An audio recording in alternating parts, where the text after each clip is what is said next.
What's good, guys? It's Mike, aka Buzz Lightyear here. Welcome back to the gun review. This time we're going to be hitting up the PM-9. Actually a very solid submachine gun all around. Its biggest problem is its recoil. As we all know, the recoil on this gun can be a little hard to handle at times, even with kick attached or a silencer. But with that being said, let's go ahead and get into statistics. Alright, so the accuracy is above average. The damage is 35 close to 20 far. The fire rate, 960 rounds per minute. The damage per second is 560 close to 320 far. And the mag size is 32. With that being said, if you were to grab this gun and compare it to any of the other Call of Duties, I would actually stack it up right next to the Uzi. I mean, if you look at the Uzi in this, both of them perform basically the same. It's got a really high fire rate and very low accuracy. The main weakness of the gun is its minimal effectiveness in range due to its inability to hit targets at a distance. So it's not like the gun's really bad, especially if you're in close quarters.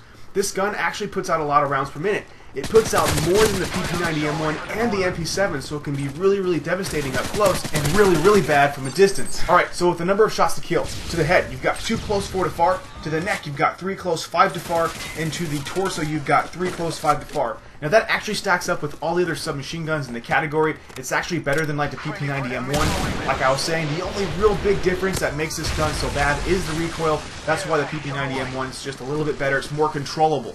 The kind of perks I like to use this gun. Typically, I like to use dead silence with most everything when it comes to the submachine gun category.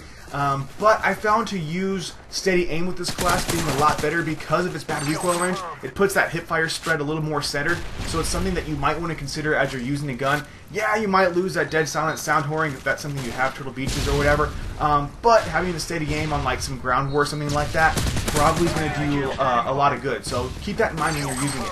Then, of course, your second perk. I used these 3. I tried Hardline, Assassin, and the Quick Draw perks. Personally, of the 3, I like the Assassin perk a lot more just because of this gun's recoil. It gives you a little bit of time to flip around, reload if you have Scavenger or whatever, instead of Sleight of Hand. Because, you know, you might go through a lot of ammo trying to shoot a guy down or whatever. So having that Assassin really helps out when you're sneaking around, you're getting kills, things like that. At the very end of this clip, this is why I showed this gameplay, I get my very last Reaper missile and it goes perfectly right into that top window and gets my first 3-piece. I've never had a 3-piece with the Reaper, so I was like, fuck yeah, dude, put this on YouTube, right? And then, of course, I want to throw a real quick shout out to my boy LOAPX Zone. He wanted to submit a clip. I told him to do the PM-9, very challenging clip. So he went ahead and did it, did beast mode. He did really good, so I appreciate the clip, brother. Okay, and so the recommended attachments. Personally, I like to use a silencer in the entire time I played this game, and at least the second I unlocked it. I think silencer helps out this gun's recoil a lot, especially if you throw that kick attachment to it.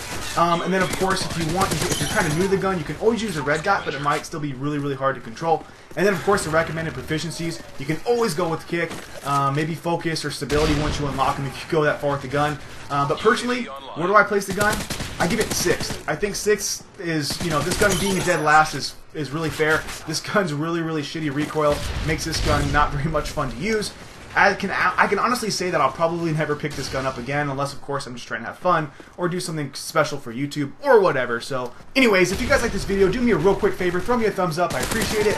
The next video in the submachine gun category will be the MP7, the final video of the submachine gun categories. Anyways, I'm out of here. I hope you're all keeping it real. I'll talk to you soon. Peace!